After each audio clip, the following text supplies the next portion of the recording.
funny. Oh my goodness, that was so good. That was awesome. That was one of the best. Yeah.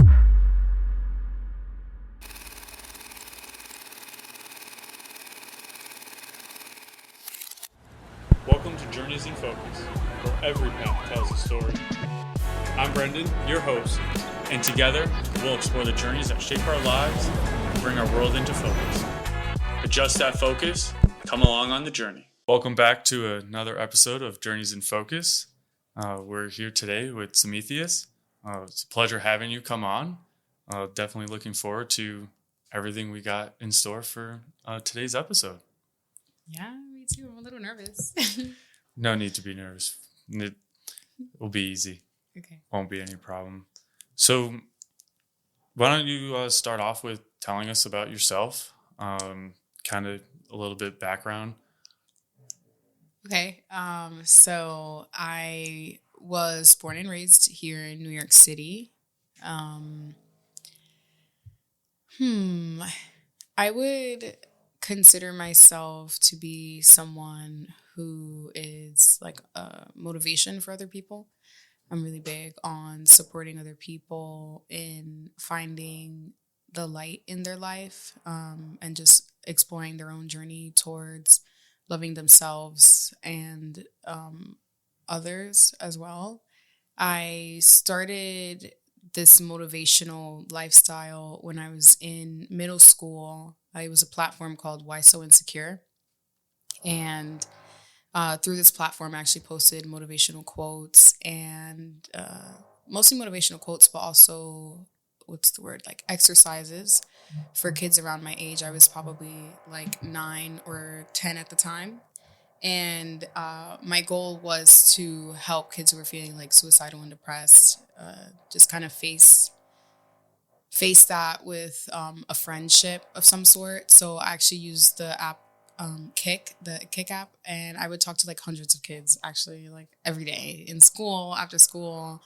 And I grew a lot of connections through that. I stopped doing it because this was actually when Instagram first started. And I probably had like 1,500 followers on Instagram then, which was now would probably be equivalent to a couple million, when you first start off Instagram to build that platform like that. And I actually stopped doing it because there was no such thing as like social media influencing, having a platform that being monetized. That was the beginning of the digital age like that. So I didn't think it was going to go anywhere. I'm also really big on like resetting things, just reset. And I guess being critical of myself, I was like, if I'm just reposting what people will already have, like, I don't know if this is going to go very far. Like, I'm just a kid. These are just kids. Like, what is this? So I stopped doing it. That was crazy. I went on into high school. That's where I started doing business. Okay. And we had a virtual enterprise class. And in the virtual enterprise class, I was the VP of marketing. Everyone had like their own role. Okay. And so that's where I kind of grew my understanding of what marketing is. Mm-hmm. And I took my understanding of business marketing and I applied for business school at Manhattan College. Okay. That was like the only school I actually applied for business.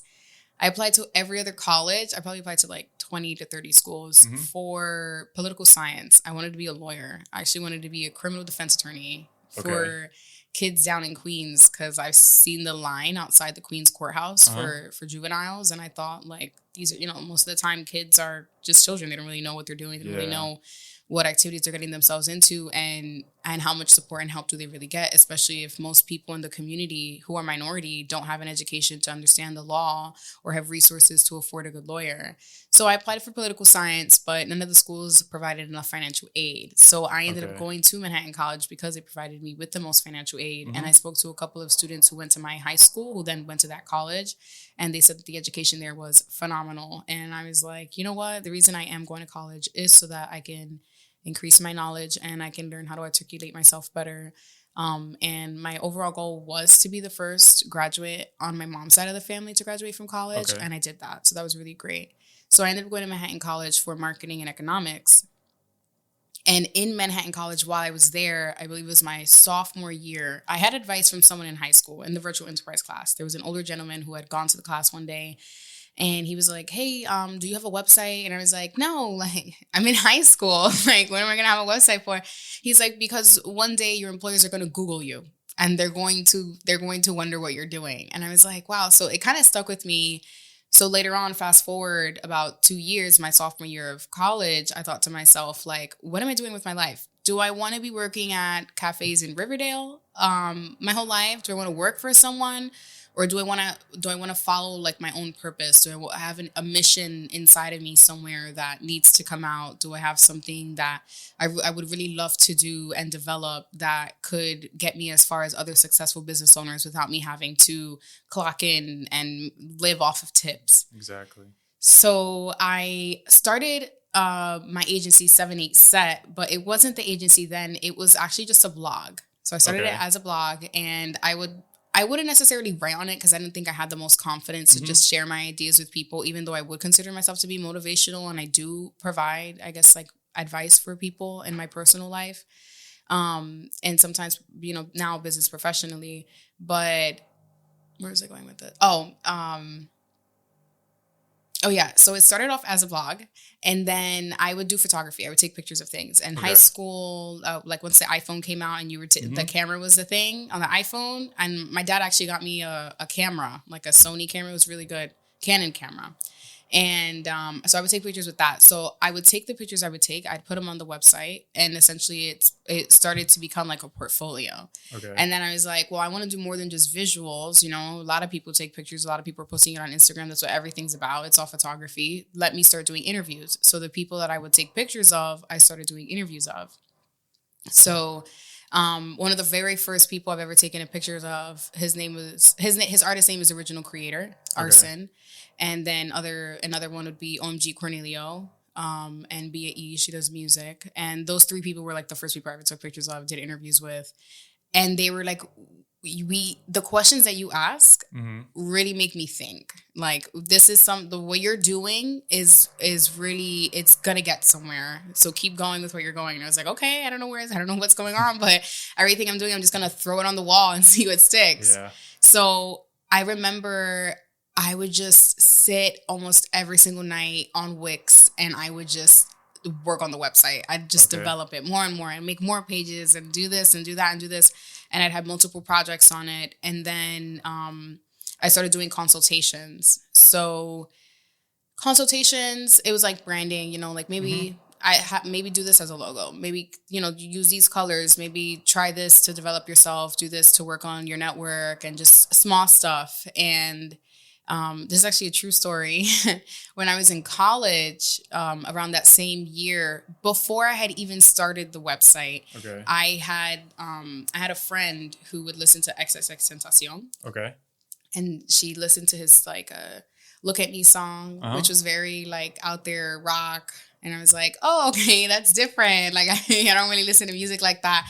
I would listen to like alternative indie. Like, that was like my kind of music. Yep. I grew up on Disney. Like, I was not into rap music. Like, I was like one of those girls, like this little girl, she's like a princess. Like, I don't know how she grew up in the Bronx, but she's like that. So when she introduced me to his music, I was like, oh, like it was different. It's not something I would listen to, but she would listen to. So then he dropped his album 17, and she was like, hey, have you heard this album? And I was like, no, because I don't like his music doesn't really appeal to my ears like that. But it was a little bit different than what he had usually done of the alternative rock. It was more like, I guess, melancholic. It was a lot sadder. Yeah. Right? It had a darker tone to it. A lot. Yeah. And as someone who in middle school and high school was talking to people about suicide and depression, him writing a whole album about it, I was like, like maybe I should reach out to him. Maybe I should give him that same love, support, and motivation to think past this than what he's used to. Who knows? You know what I mean? And I got this idea because in college I had a writing professor, and she was like, there's no such thing as inspiration. You just got to do it, you know? And she used to go to famous authors and stuff, and she used to tweet them and DM them. And she'd be like, hey, would you speak in my class? Like, would you speak to my class of 17 students, 20 students, and just tell them your writing process? That'd be great. And they'd be like, sure. And we'd Skype with like famous authors and publishers and writers. And so because she would do that, I thought to myself, I could do that. Like, she told me I could do it. I'm pretty sure I can do it. Yeah. So I remember going on X's Instagram account, and I thought to myself, why DM him? He's got like 4 million followers. Will he ever see it? Not a DM. Yep. So I emailed him instead. Okay. It's like, no one emails anymore. Who's email? If he checks his email, that's cool. Who knows? Whatever. But my whole idea was I really did want to write something from the heart and just send it out. And if he reads it, just like give him a little glimpse of hope, something like that. Mm-hmm. So on October 2nd at like 7:56 in the morning, I remember I had taken like an entire week to just sit in the album. I used to live in a room that had like no window. Like I was like, I'm going to be depressed with him. I'm going to think for a second. I'm going to like really pull my heartstrings, and I'm going to think about what are some things I need to hear, he probably needs to hear, that's going to cheer him up and have him look at another perspective. So on October 2nd at 7:56 in the morning, I finished up my drafted email, and I was like, send. And I sent it. And then I told my friend who put me on to him, mm-hmm. and our other friend, because it was just like a trio of us who would always hang out. And I was like, yeah, I emailed him this morning, guys, that's cool, right? And like, okay, like, that's awesome. I was like, okay, cool, like, nice. So I just went about my life, right? And then thinking about that, like throughout the months, I was going through my own challenges in life. You know, as life goes, the seasons mm-hmm. change and everything. That's when I was like, I created 7/8Set. So that was in October. By that January, I created 7/8Set.com. And I started posting online, and I would be like, oh, color of the month is purple. Like I try to go with like a theme, you know what I'm mm-hmm. saying? I try to give myself like a direction, like a vibe, like what's the vision here? Like what kind of, how can I get people to like start paying attention to what's going on here? Or how can I make it more fun? So I was like, let me do like a color theme every month. And then from there, just see where it goes. So I remember I would take pictures of things that are purple or post things that are purple or something like that. And then he dyed his hair purple. And I was like, that's funny. Like, that's weird, And then there would just be other things. Like I post pictures like this little hamster, and his name, my cousin actually had this little hamster. His name was Star. And I was like, oh, the spotlight's on you, Star, like really cute. And I would just post pictures I would take at like Chelsea Market throughout the city. Mm-hmm. And I'd post like motivational captions like, if the time ain't right, like get your mood right or something like that. Like it was just like a whole bunch of different, it's probably still on my Instagram now, or my old Instagram, because I yet again deleted my Instagram account and started a new one. But in that March, right, this is January, in March, he had dropped the Question Mark album. And I remember I was walking in the city with one of my close friends, and she was like, did you listen to his new album? And I was like, I kind of did. Like I had a friend, and she like showed it to me, and it was like very upbeat, uplifting. And I was like, this is weird. It's different. It was weird because it was different. It was unlike him. Well, you weren't used to hearing him in a positive light. I wasn't used to hearing like the upbeat tempo. Like I was like, what's going on here?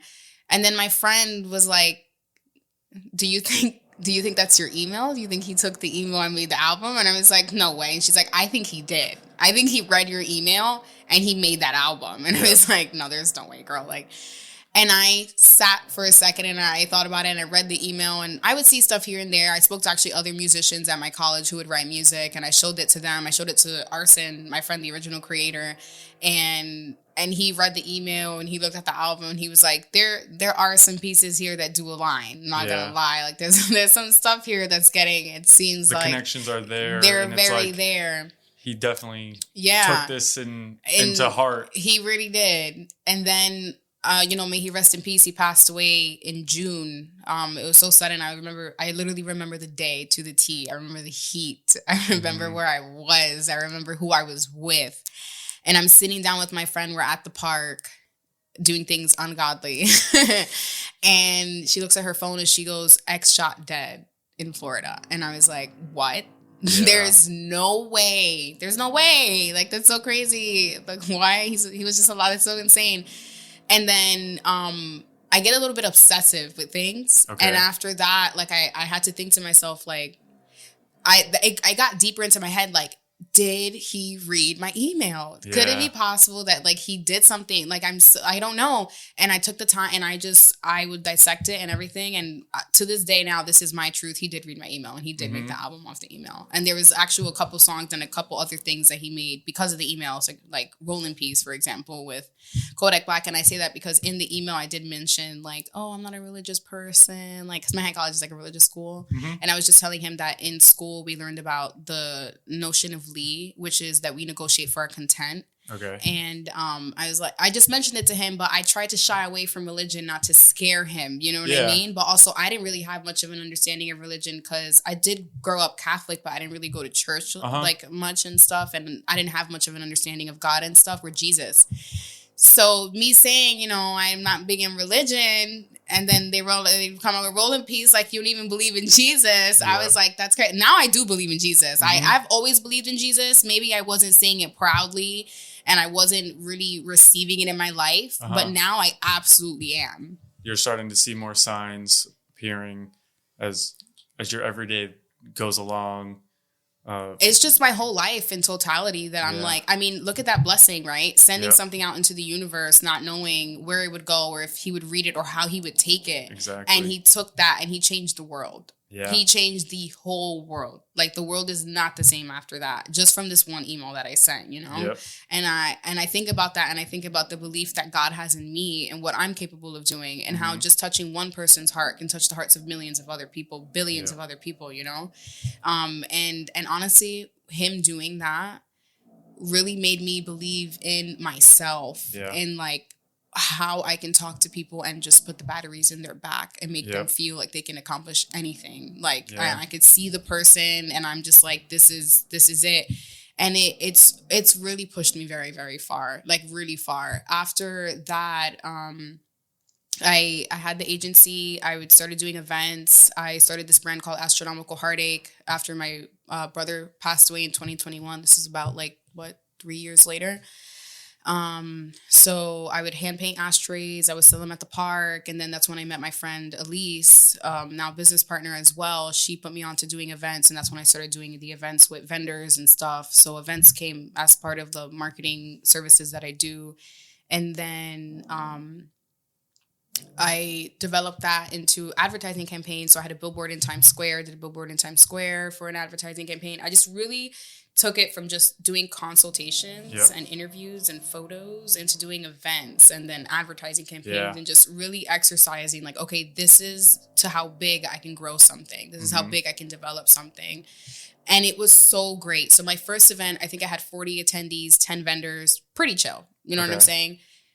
My second event, I had over 200 guests. I had 12 vendors, 3 DJs, 5 performers. It was amazing. I have to say, so glory be to God, because that idea that I had, we called it odd definition. How do you defy the odds? It really is about defying the odds, define what people really believe. You know what I'm saying? Past their limitations, right? Which is essentially what I was telling X. You know, sometimes we reach a dead end, but we have to imagine that there's something past that, you know? And even, for example, his music video, the sad music video, that really solidified it for me. He has captions in those videos. And if I read the captions alongside the email, it answers the email. The questions I have, and it just goes side by side. And in the visuals for the music video, he ends up in a dead end. And he's fighting himself, but he's not using his hands. He's using magic. And I mentioned in the email, I believe in magic. Why do I believe in magic? Because I believe in God. You know, these are just my beliefs.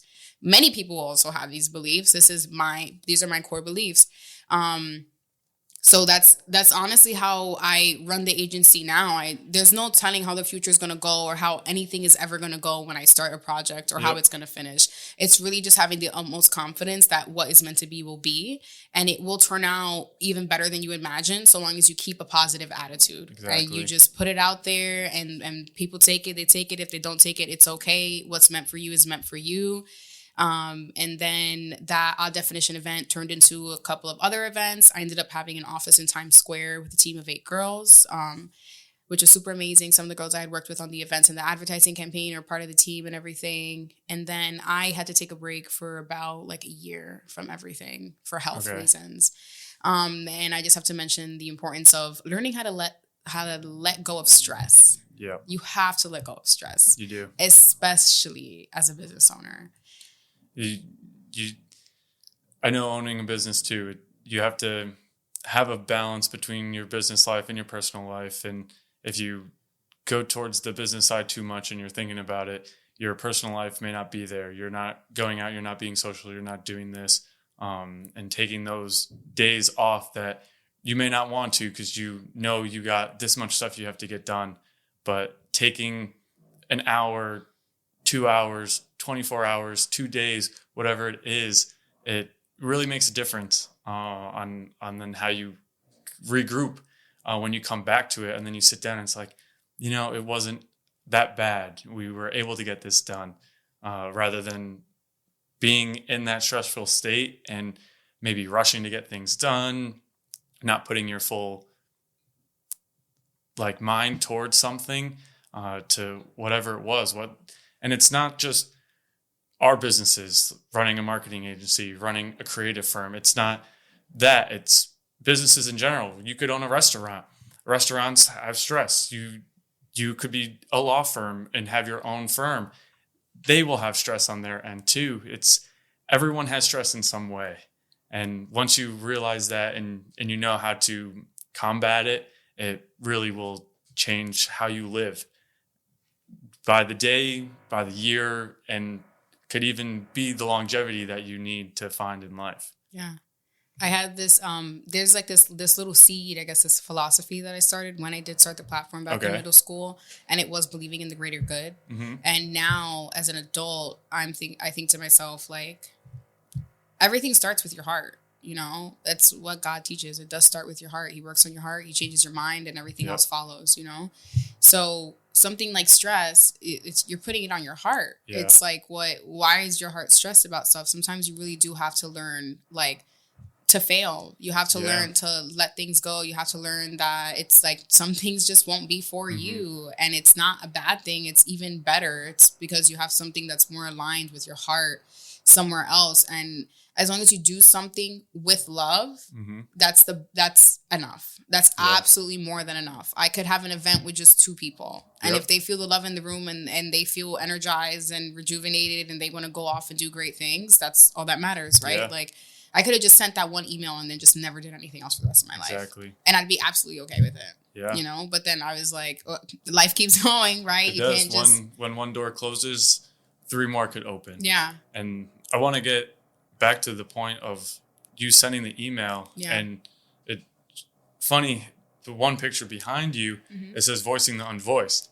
And you have been doing that, whether it was sending that email to X or doing what you were doing when you were in high school, with just talking with the kids on what they needed help with, to now with running the agency as well. You're bringing this power to people that they may not have realized in a sense, and even here, that's what the whole podcast is about: finding your journey. Why doing what you may have been doing before, that wasn't in focus. You had to come over that roadblock. That door had to close for something else to open. And now, from everything it seems, you're enjoying every day as you go along with it. Yeah.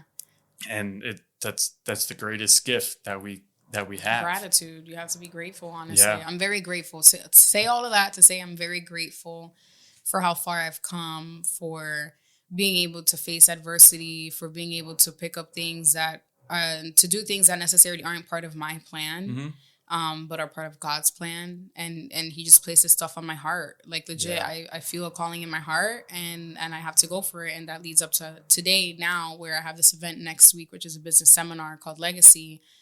Started this thing called How To series, which is how to develop your business, also personal development, how to develop yourself. And this one's how to leave a legacy. So we're going to have some panelists talk about the trajectory of their career and how they plan to leave a legacy. And then my partners are going to share about themselves. And then we're going to have people present their business and how they plan to leave a legacy. And then everyone in the room is going to be able to vote on 3 winners of a marketing campaign with my agency. Okay. So just more opportunity, more love, more abundance.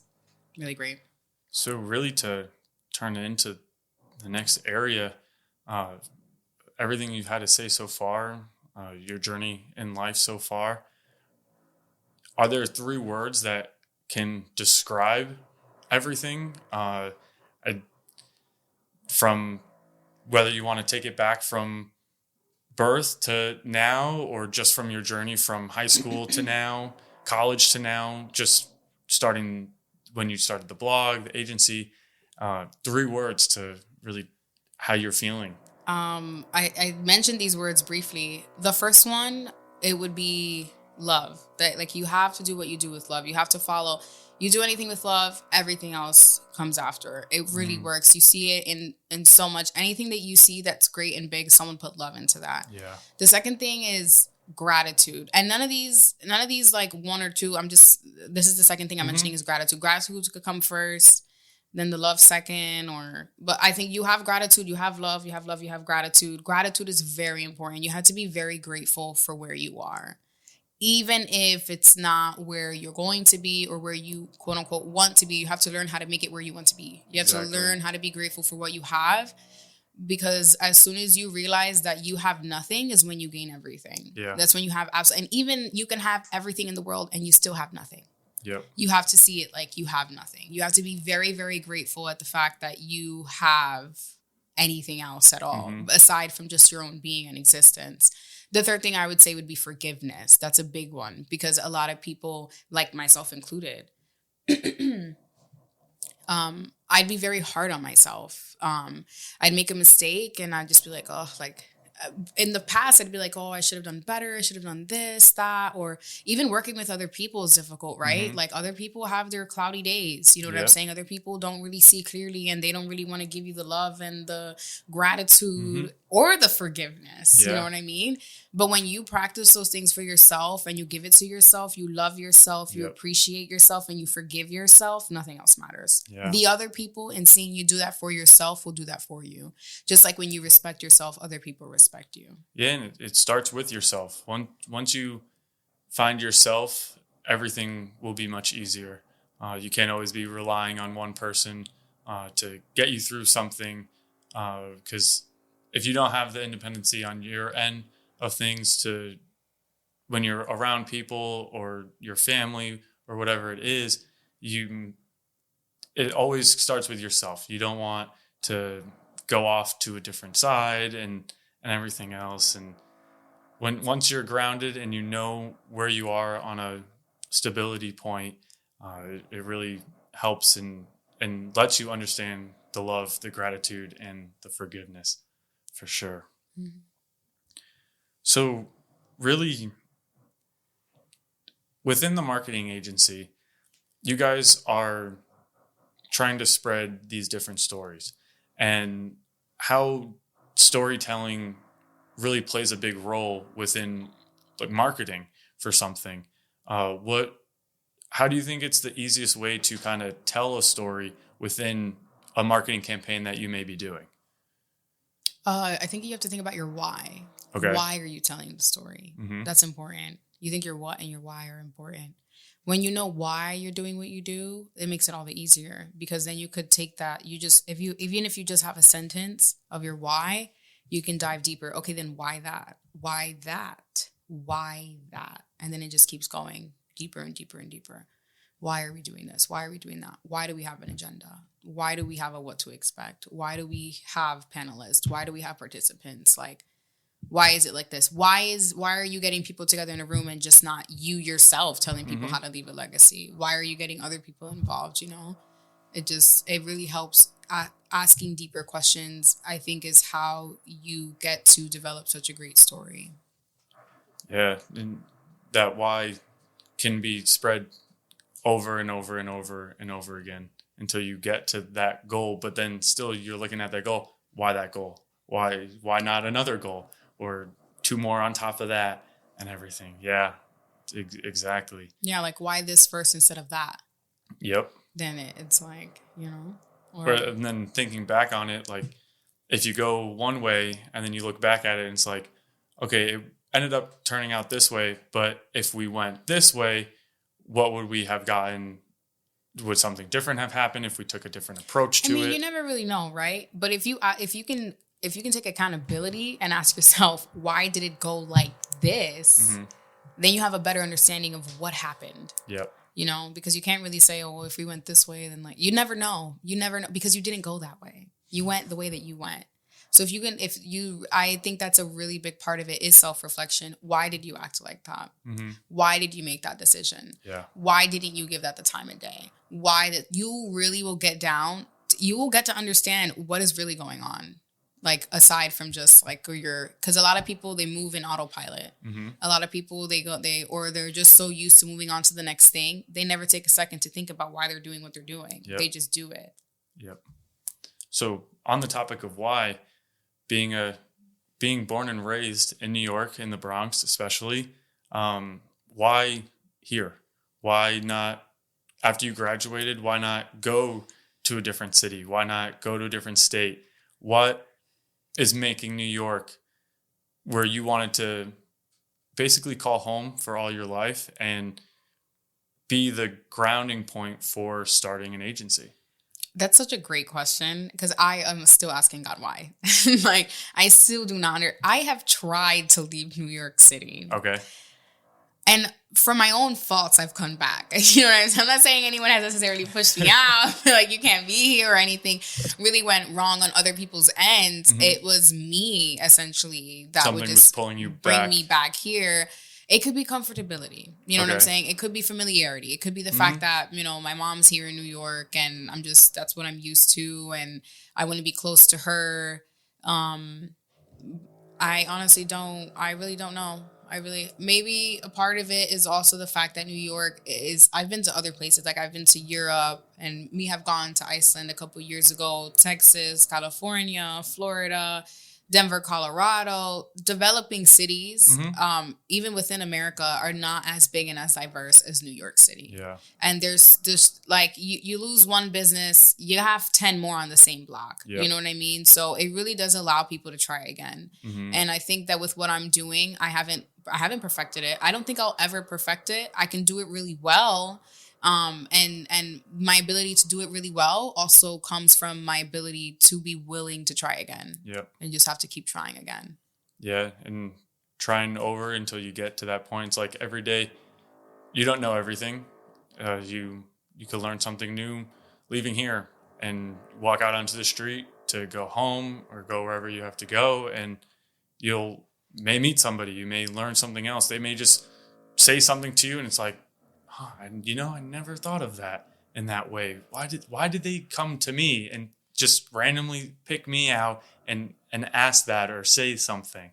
And really, when you think about it, it's the dream that New York has. Like they say, you can make it here, you can make it anywhere. Yeah. And really, you could go out in any of the boroughs, upstate New York, go anywhere within New York itself, and you think it's all these people in one place, and we're all competing to do pretty much the same thing and live life. And why here? Why is everyone being pulled to here and not going to somewhere else, different country? Yeah. Yeah. I think about the opportunity. Also, I'm really big on saying I don't compete with anybody. That's a big thing for me. Is there's no such thing as competition in my head. As much as be oh, you don't look at your competition. And some people may listen to this and be you should not have said that. But genuinely in my heart, I'm not looking at other people's plates. Yeah. You know what I'm saying? You don't want to compare yourself to somebody else. Absolutely not. You're doing a disservice to yourself. You're your own person, and what you do is how you want to do it. And if you compare yourself to another marketing agency and it's okay, we're both doing this. It's they're doing their thing. We're doing our thing, and we're going to perfect our thing. Yeah. And once you get that and you keep going with it, the perfection just keeps coming along and along and along. Yeah, I'm really big. So multitasking is not a thing, right? You can't focus on two things at once. Nope. So focus on yourself, and how you can improve yourself and get better than how you were yesterday or even 10 seconds ago. Yeah. So basically, since you started agency in 2022, what really were the challenges that you were kind of facing with starting it up, and especially being in the market of, as I believe you guys are a full female ran agency as well. So it's like, what does being a woman in business mean to have your own company and be doing what you're doing? I think one of the biggest challenges I faced was first having belief in myself and the confidence that even if I don't know if it's going to work out, I can still try. Mm-hmm. That's like a really big part of it. Traditionally, right, people think like, you know, women want to have kids, they want to have families, and these are things that I want, you know what I'm saying? And like, you know, women, they have a certain way, but then there's also a side to it of like, oh, women are so sensitive, or like she's just so worried about a boy, or she's so worried about, and it's just like, as a woman, it's hard for you to have a personal life mm-hmm. and a business life, because people will definitely mix your personal and your business life. Yeah. They will. I have experienced people that I would keep strictly in professional side go through the lens of looking at my personal life mm-hmm. and then telling me they can't do business because of what I do in my personal life. And this happens so many places, right? Like, I'm not the first, I'm not the last it's going to happen to.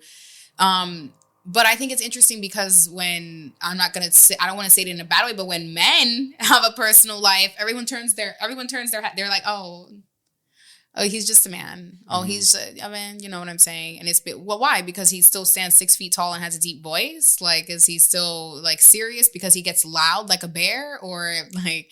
So it's kind of difficult to get through that too. Especially, I've had to learn emotional intelligence, and controlling your emotions does not mean that you're weak. It does not mean that you're losing anything. And it doesn't mean that you don't feel how you feel, or how you feel is not valid. Yeah. You know, it's just knowing a time and a place to go about those things. And I've also learned that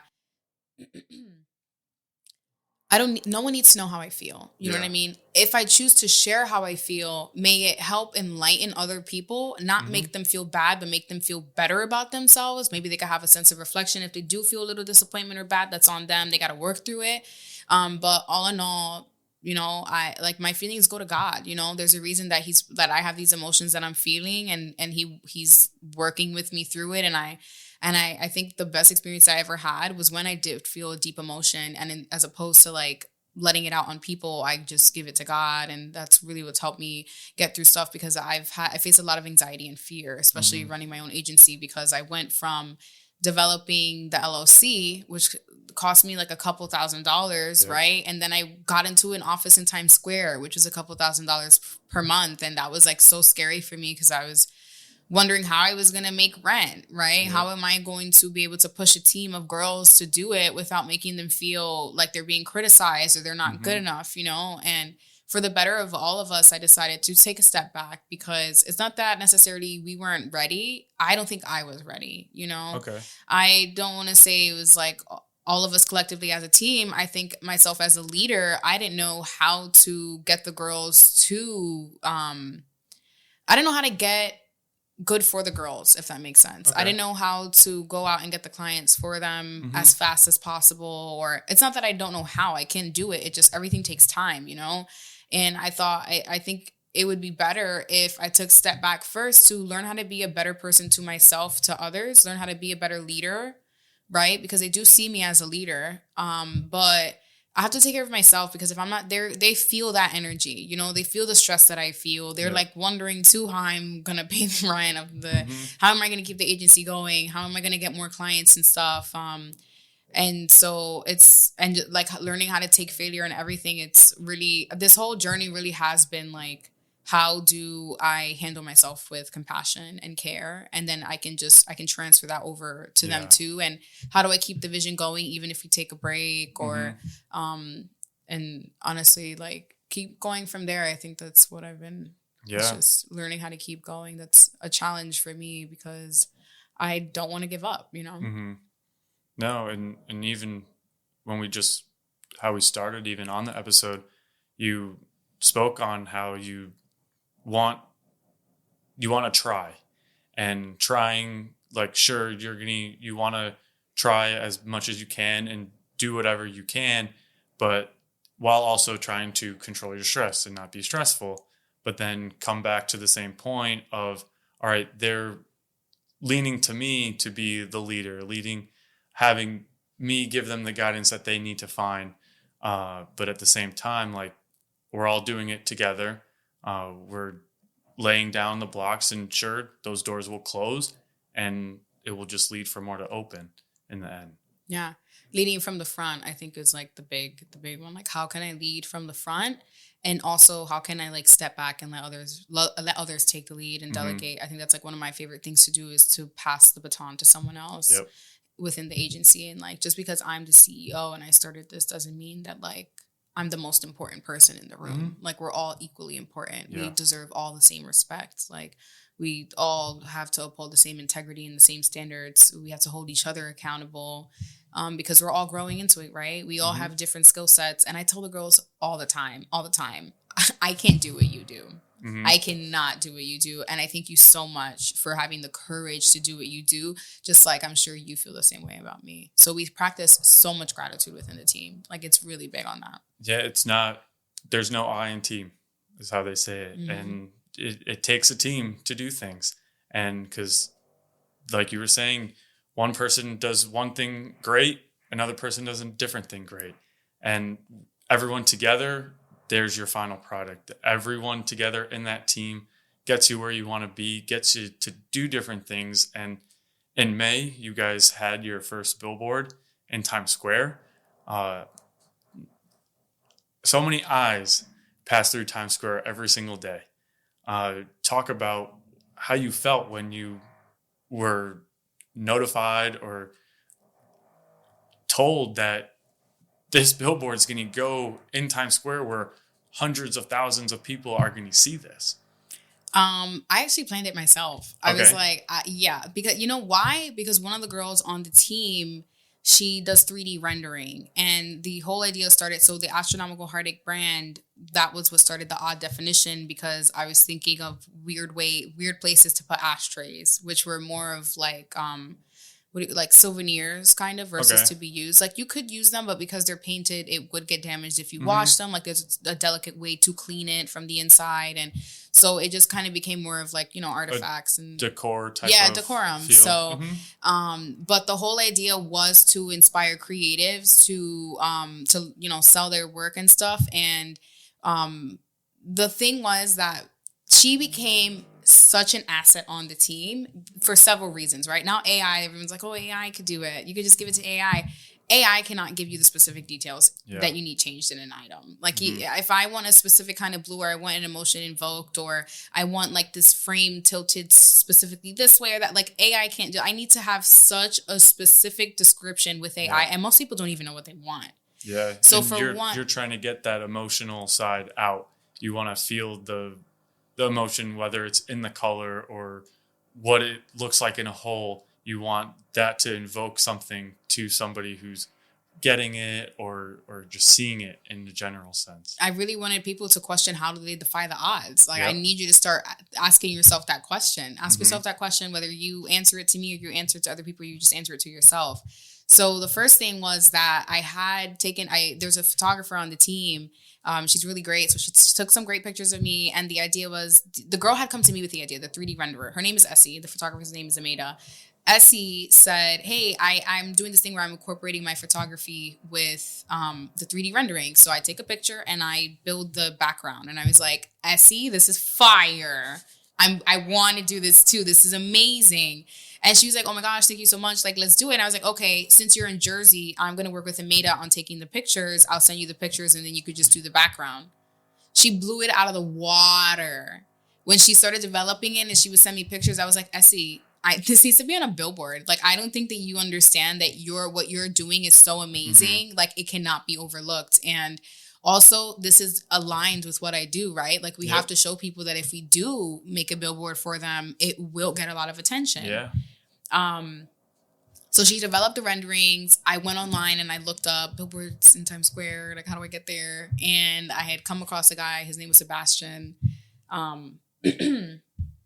And he was actually really great to work with. Amazing. I still think about him now to this day. He like sent me a picture of the billboard when it was there. I was like, hey, I didn't have a chance to see it, but someone took a picture and sent it to me, emailing it to you over now.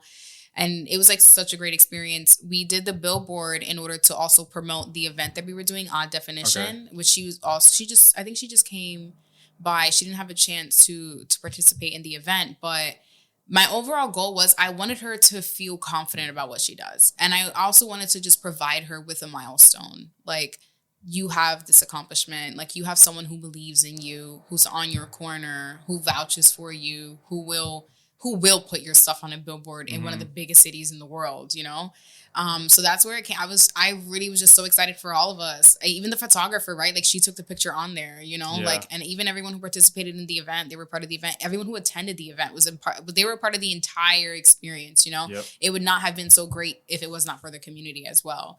So that's how that started. And I was willing to invest because I was like, there's a dream here. There's something happening. Like, let's just do it. So we did the billboard, we let the magic happen, and I believe we had like over like 3,000 visits on the webpage that day. Wow. Yeah, like overall, the entire campaign had over like 20,000 impressions. Wow, like online, offline. We had a lot of direct traffic to the website. Really great like ticket sales and everything. Like, it was one of the best performing things I've ever done. Now, were you guys thinking that numbers were going to be in a certain range, or you guys just, like you say, just try? We just have fun. Like, we literally, like, I have come to learn that you can set a goal, but you need to have fun with it. You know, the overall thing is we just want to put it out there. Like, we really just put it out there and it just goes how it goes. And that's what I knew when I was investing in it. I was like, I invest in this. Like, I wasn't even thinking like, oh, I spent this much, I need to make this much back. Yeah. Honestly, God really did provide the money back. God was like, I see what you're doing here. You're definitely going to get that back. You know what I mean? And it just, and people seeing it too. Like, no, how many people were like, some people downplayed it. Oh, it's easy to get a billboard in Times Square. Did you do it? Did you invest in yourself? You know what I mean? Like, and then other people are like, wow, that's so crazy. How did you do that? And I'm just like, I believed in myself. I invested the money. Like, I worked with the team. And it inspires them, and other people in my community ended up getting billboards too, you know, and seeing what I did, they did it, and I was just really glad to inspire them to do the same thing. And that's just the biggest thing that we go for, is inspiring other people, which we see on a day-to-day basis. We always inspire people to do greater, and the overall goal of the agency is to leave the world a better place. So we really do want to motivate people to be better to themselves and to others, to any living being on the planet, as best as we possibly can. Yeah, and how you were saying with, oh, it's easy, anybody could get a billboard in Times Square. Okay, sure, you could say it, show it. Yeah. There's a lot of people go around and they say everything. Show it. Yeah. Show that you could do this. Yeah. And when you show it, all right, then come back and once you do something that somebody did and you walk through their steps of going through something, then you understand, no, it's not that easy. It takes thought. It takes months of preparation, whatever it took, and probably late night hours just going through, should we do it this way? Should we have it this way? What are we going to put here? Are we going to have stuff all over? Are we going to keep it simple and neat? Like, how are we going to go about it? It takes a lot. It's not just you wake up one morning, oh, this is what it's going to be. You throw it together. Okay, billboard in Times Square. You could do that. Some people could take whatever and put it on. Some people have the money to just be like, okay, here, like this, okay, whatever. You could do it. I just think that when someone does follow in this, they have less to say. Yeah. Right? When someone is doing the same thing as you, they're not going to stand there and critique you and tell you how easy it is to do it. They're really not. They're going to think of, oh, how can we do this better next time? Like, oh, I actually, jumping off of that idea, I thought of this new idea. You know, they're not going to be at it with you. They're more so going to be like, you know, in it with you. So, yeah. And really, to wrap everything up, what would you tell your younger self something? If you had to call your younger self right now, what would you tell her? That everything that she believes in is worth it, and to just keep going. Yeah. Great. And praise God. That I would tell her first and foremost, praise God. That's actually what I would tell her. And he gives you the dreams in your heart because he believes that you can do it and it is worth it. So that's what I would tell her. Well, I thank you for coming on. Thank you for having me. It was thank great. You for being here. It was great learning your journey. And seems like a lot of it's coming into focus now. Even though there still are things that probably will turn a little more focus onto something else, but it seems like the right path is right ahead of you. Yeah. So, God thank is you. good. Yeah. Thank you. Hey, thanks for tuning in to this episode of Journeys in Focus. After today's episode, I hope you're feeling inspired and ready to explore your own journey on a more deeper level. Like always, be sure to like, comment, and subscribe down below, and share the podcast as well. Follow us on social media for updates, behind the scenes content, and much more. Until next time, adjust your focus and come along on the journey.